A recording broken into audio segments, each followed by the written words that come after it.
All right, guys, we are live. So, hope everybody's having a good day. So today's video,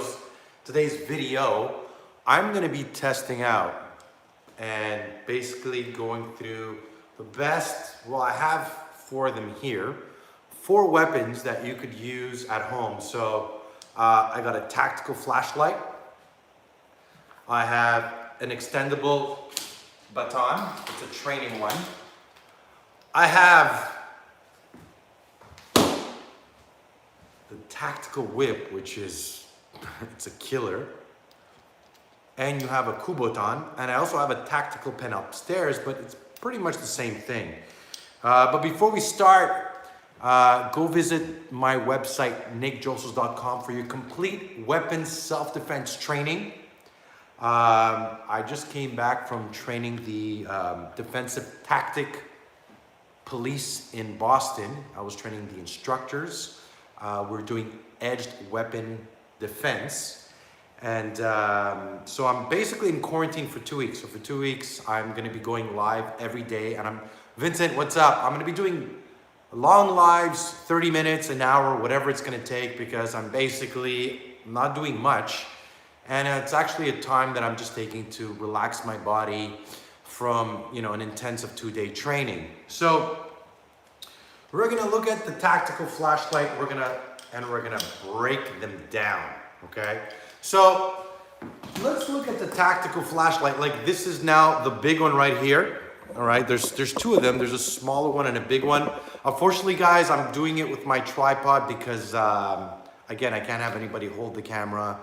And so I'm gonna be just doing it. I'm gonna be doing the best with it with what I have. So let's look at the tactical flashlight. So the first thing about the tactical flashlight, right? You have this light here. Oof, you guys probably saw that. So the idea is, if you're in the dark, let me close the light, see what you guys see, is to flash the person, in the eyes. So the idea that if I'm far, I'll use the tactical flashlight to blind the person, and it'd be no different than me finger jabbing or throwing something in their eyes, right? So I actually like the tactical flashlight.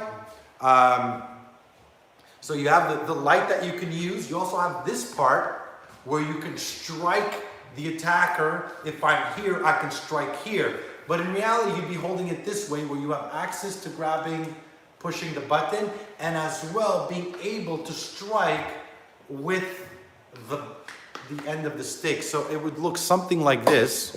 Sorry guys, I'm trying to talk to you guys and teach you guys at the same time. So if I'm here and I'm doing this, I'm using this here, I can strike here, and I'm using it at the same time. Now, I could also, if I'm here, I can also strike with this part. This part, it's all metal edges over here, right? So just going into the face, so I can strike with this, I can strike over, I can strike here, I can even use it to hit here, but it's not long enough, right? It's still, it's still a short range weapon. It doesn't give me that much of length, right? So if I was faced with a knife, maybe I could flash the person in the eyes and strike him, but I don't have that same big long range that I would have with a stick, okay? But I do like this part where you can blind the person, flash him in the eyes, and then be able to come in. I'm always keeping my other hand here to be able to keep the person back or push him, striking with the tactical flashlight. Again, if I'm holding it this way, let's say, boom, I'll hammer here, right? So if I decide to hold the tactical flashlight this way, I'm here, boom. But I'm not crazy about it. I'd be holding it right here, leaning it on my shoulder. My arm will be leading, where I can strike, still use my legs, give you guys a little taste of it, use this right there, boom, and hammer, boom, and hammer, boom, hammer in, okay? Again, I'm using my hand to protect.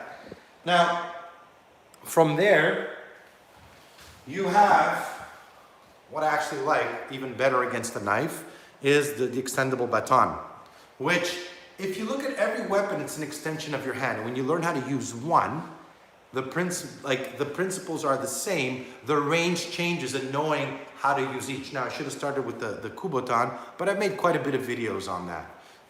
I'll come back to it last. So then you have the tactical. You have the tactical extendable baton, which is right here. Now this is a training one. Now here you're looking at this.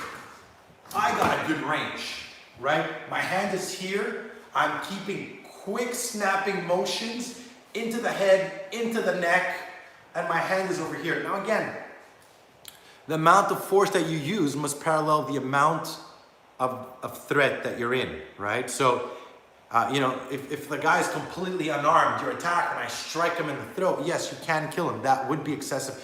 That would be excessive force. If he has a knife and I'm here and I manage whatever, if you're holding one, if you're in security and I pull it out, and I can whack the hand, whack the face, I want to eliminate that threat as quickly as possible. So the idea is keep it leaning on your shoulder.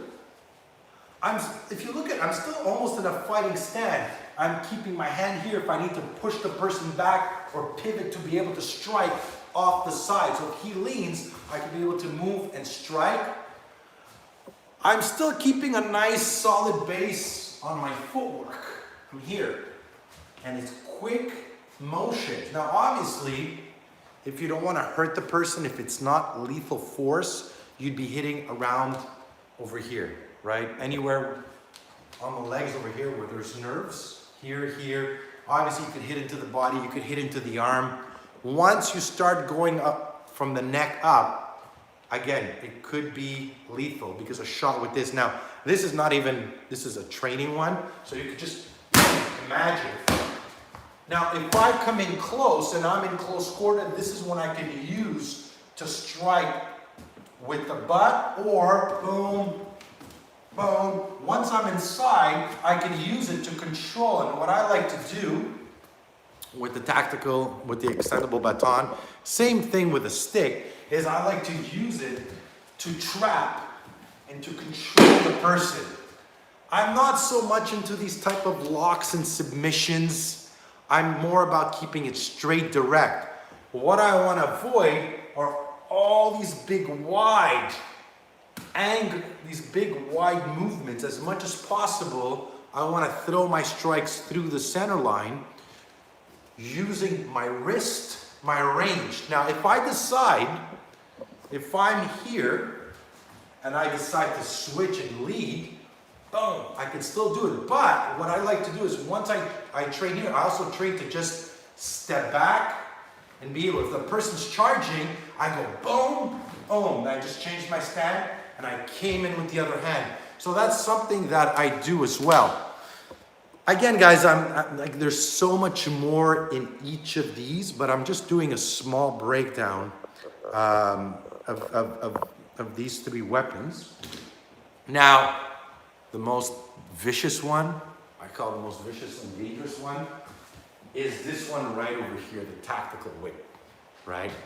So I just bought this because I love this shit, and when I saw the tactical whip, I said, let me buy it and kind of play with it and explore with it, see what it's all about. And the first time I got it, I kind of freaked because when I saw, ooh, one shot like that, this thing rips right into the skin. It has a handle, the rope, so you have a tight grip. You also have the edge over here where you can stab or use as a pressure point in close quarter range, as well as listen to the explosive. There's a quick, again, you also have to train and know how to use it against a knife or against to use range and straight.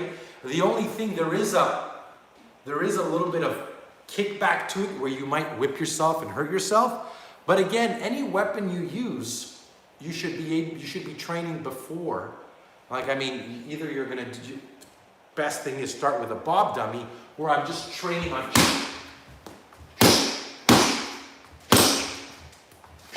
just to work on your tool and target development, as well as striking, and then work on just striking, coming in, boom, still using it, boom, boom, boom.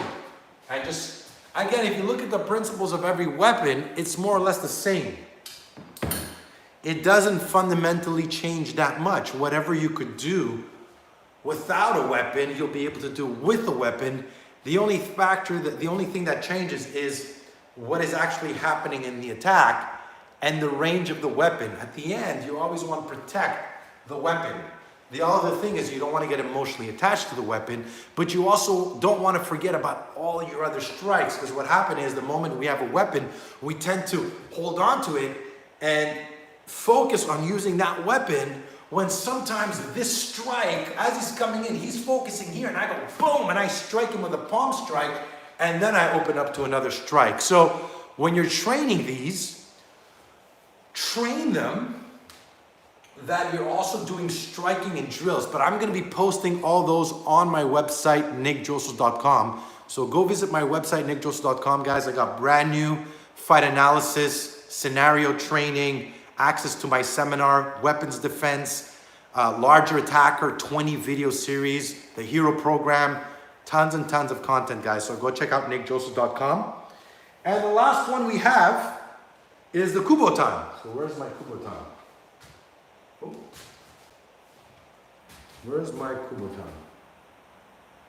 Okay, I don't know where the Kubotan is, guys. But I have a video on the Kubotan. So let me take some of your questions here, because a lot of them came in. Jack, what's going on? Jack Luger. Are your thoughts on Bassroot? What are your thoughts on Bassroot in his self-defense videos? I love Bassroot, and he keeps them simple, direct. You know what I mean? I love the fact that he uses the palm strikes, he uses the headbutts. It's real stuff. That's what I do like about him. The best self-defense weapon is you. Absolutely, guys. Again, all these are just tools, guys. They're all just tools. At the end, the best weapon is right here. It's always attached to your body and ready to go, right? So if you're gonna get emotionally attached to something, get emotionally attached to being able to use your own weapons on your body. If you're attacked in a shower, you know what I mean? You're not gonna be like, oh no, where's my tactical pen or my whip? You gotta learn how to fight with what you have around you. And then second of all is learn how to use your improvised weapons. Because of the COVID. Thank you, my man. We have an interview on Chatcom with Bassroot tonight. Oh man! Wow, Vincent, you know what? Can you, I would love to interview him as well, man. Can you give me a call after, and we could, I would love to be able to get him on my channel as well and talk about self-defense with Bassroot. And somebody had got me in contact, but it just didn't work out, because I sent them an email, but I think that he never got it, or I don't know what. So anyways, let's talk about that a bit later. Nick Drossos is God. Nick Drossos is God. Best coach. I love Kareem. What's going on, Kareem?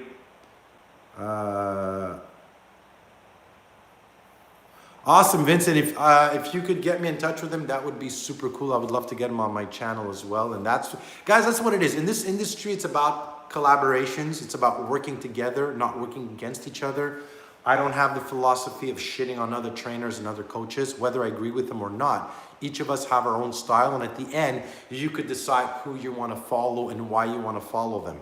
But doesn't mean you need to start putting other trainers down, whether you agree or disagree. So it's about, if somebody questions what I teach, and I always encourage, if I'm teaching something you don't agree with me, tell me, Nick, I don't agree with you. I don't think it works. Well, why? Because of these reasons. Okay, let's pressure test it. Let's see. And that's the difference. And that's the difference between what I see as good instructors who want to evolve and grow, and other people who just want to, shit on other people to make themselves feel better. I totally agree with you. That's why I would love to interview Master Wong. I could get you... Vincent, I can get you in contact with Master Wong. I've spoken to him. I've done interviews with him. I know him very well. Master Wong's a great example, right?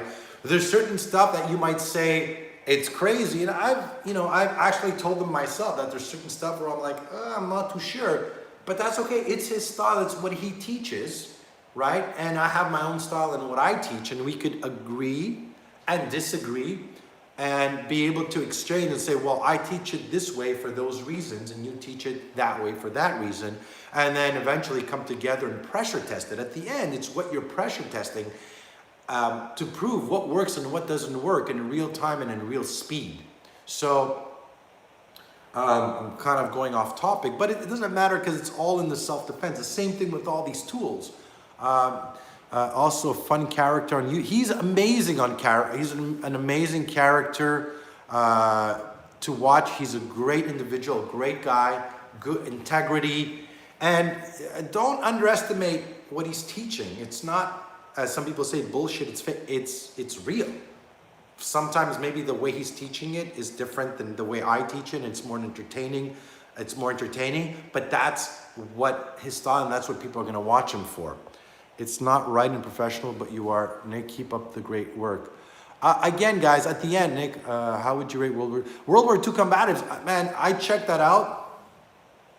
He is. I checked out World War II combatives, and it's, again, what I like about World War II combatives, and somebody had sent me everything, and I went through it. What I love about it, it's simple, it's basic, it's raw. It's not as technical. These guys had to learn how to fight close quarter very, very quickly. They didn't have the training of, like, you know, a year.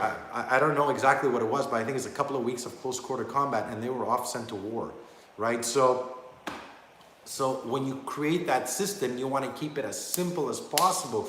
And that's what I try to teach, right? Now, obviously, there's training in it, there's drills in it, and you could always make it better. And there's no doubt that the more you do it, the better you'll get at it. The more you can train and do drills and train with partners and do scenarios, you're gonna optimize your training. That is the goal. But not always possible for everybody. How do you fight an amateur kickboxer? That's a great question. Well, again, how do you know he's a kickboxer, let's say, in the street? If he's strictly a kickboxer, so here's a rule of thumb, never fight the other guy's fight. If he's a kickboxer, again, then I'm gonna fight him in close quarter. What I'm not gonna do is fight his fight. Nick, have you missed my question about excellent videos about using belt? This is what materials are better. Absolutely, man. Guys, using a belt, have you read to watch jump? Yes, I have. Using a belt is awesome, is a great tool. It's an improvised weapon that you pick up. Let me just go get my belt. Nick, how would you personally train someone for MMA fight? It's actually funny, Vincent, because I'm actually thinking of, what is your weight? I'm 170. I'm actually thinking at 43 to fight in the cage. I'm actually considering it. Maybe training with Xavier, doing like a 3-month and stepping into the cage. And he told me, he goes up to me, you should do it, because, you know, he saw a lot of people know me as the self-defense guy, but what people underestimate is that I could box, kickbox, Thai box, I could use my head, I could spar, because I've done so many martial arts, and I was never obsessed with getting a black belt. I was more obsessed of getting what I needed out of the training that works for me. Yeah, I'm thinking of doing it. We might do it. You know, train for specific fight, or basically just, you know, get in a cage with, you know, even with Xavier or an MMA fighter, and just put on the gloves and just go at it, you know, go, you know, light to hard. And it would just be for me. Again, I've done it before, but back in the day when I was training, people were not filming this stuff, right? We weren't, you know, I'm 43, I'm gonna be 44. 20 years ago, we didn't have cell phones recording everything. If we did, you know, I mean, there'd be a lot of stuff recorded in terms of, you know, working in the clubs or sparring or training. Between you and Xavier would be fun. Yeah, that's something that Xavier told me as well. He goes with me, you know what? When he came to train with me, he didn't know what I knew or what I didn't know. And he's like, man, you really need to show what you could do. You should make some videos of you hitting the bag, hitting the pads, getting in the ring.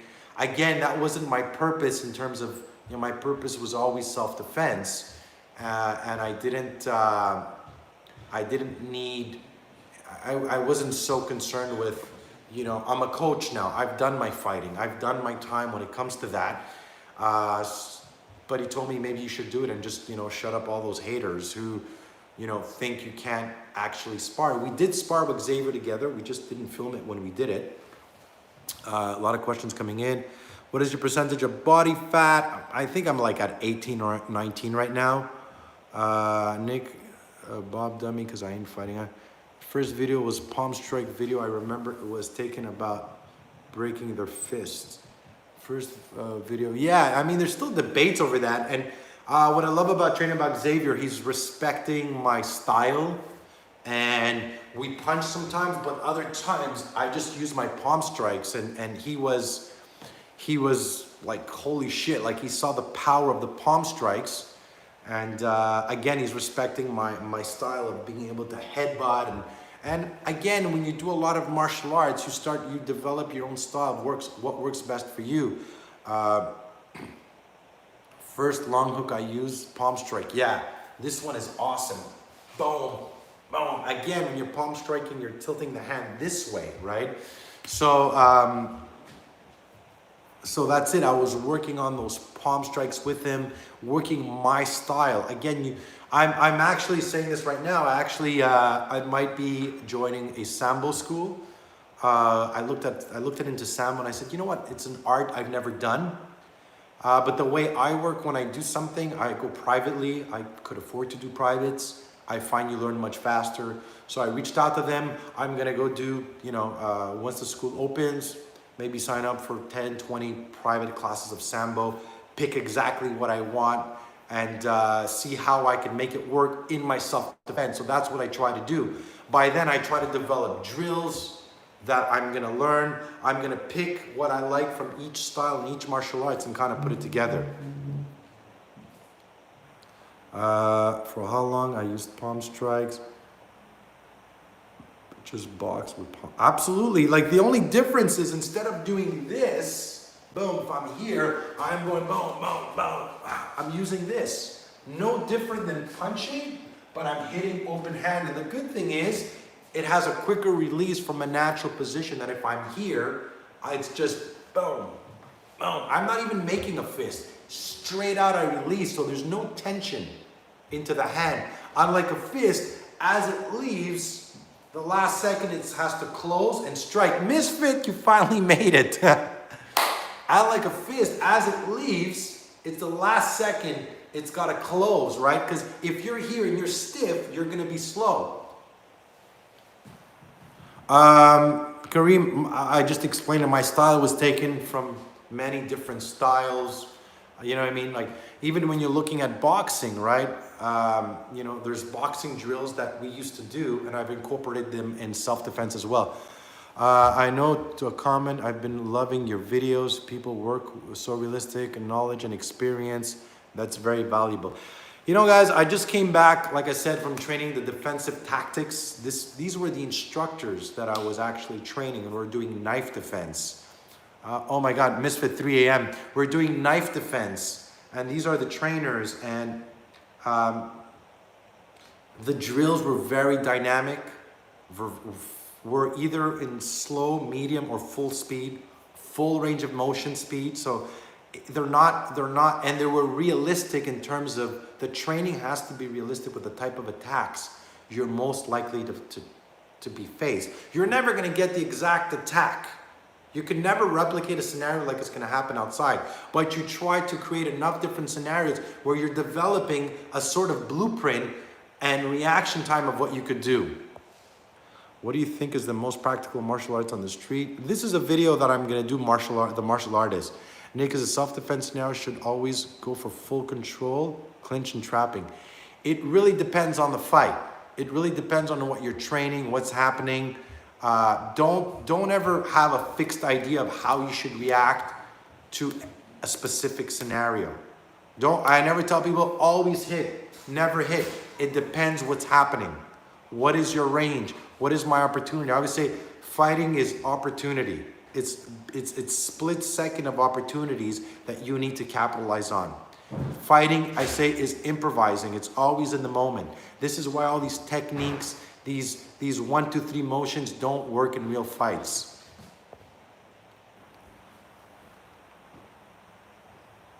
On my MMA gym yesterday, did a self-defense drill sparring with 4 people or more defending against a group chat. That's amazing. That's what you want to do. That's, to me, I do a lot of overkill drills. So you might, if I do a 5-on-1 drill against a knife, where you have one guy with a knife, one guy who's going to box, one guy who could only wrestle, and one guy who could just do whatever he wants. It's complete overkill. You will go down to the ground, you will get stabbed, but the idea for you is to make it as hard as possible in your training so it's easier outside. So if you do overkill drills, 2-on-1s, 3-on-1s, 4-on-1s, even if you're like, oh shit, I got hit, or I fell, or I got stabbed, the idea, however, is for you to develop that instinct, the mindset, to keep on fighting and not just be like, oh, I got cut, let me stop. No, it doesn't matter. You're gonna get cut, you're gonna get hit. Train to keep fighting through everything. What's the best weapon for self-defense then? That's a great question. Between the 3, I would actually go with the tactical baton. Maybe because I'm the most comfortable with it. I find the flashlight to be shorter. The tactical whip, I love it too, but it's a little bit, sometimes there could be a kickback to it, right? And again, I would probably go with this, maybe because I'm the most comfortable with it. But the tactical, the baton gives you the range, the quick striking that I need, being able to use my hand as leverage. And again, that range that I can control, unlike the whip. So, how do you defend yourself when you are in code red? Kareem, I don't understand your question. If you're in code red, the first thing is, if somebody approaches you, you should be aware of your surroundings, especially if you're... Nick, what's your opinion about Mark Phillips? Man, I've done an interview with him. I actually like Mark Phillips. I like his stuff. It's simple, it's direct. Some of it might be a little bit more technical than some of the stuff I teach in certain areas, but overall, I've seen a lot of his videos and we've done collaborations, and I'm one of the guys that I could say I really respect him. I like what he does, I like what he teaches. There's him, there's John Hackelman as well, Pitmaster. I like his stuff too. Again, very simple. Can you do a workout at 14 years of age? Absolutely. You know what I mean? There's a lot of stuff. Mark Phillips, absolute legend. Absolutely, man. He's great. Nick, did multiple attacks on sparring 4 people on 1 or more against? Nick, at my MMA gym, we did a multiple attack center sparring. Yeah, that's cool, man. Where's the best way to defend against machete strike? Actually, I'm gonna make a video on that because I did cover it in my defensive tactic instructor course. We looked at machete. And it's a dangerous weapon because it's such a long weapon and there's so much range to it. But I'll be making a video of that. Your favorite pizza topping? Mushrooms. Love mushrooms. Guys, I want to thank you guys for watching. Go visit my website, nickdrossos.com. I have complete series on weapon defense, scenario, brand new fight analysis, combat conditioning, safety tips, tons of video. It's only $10 a month. You could cancel anytime. And that's it, guys. I want to thank you guys for watching. Stay safe and stand strong.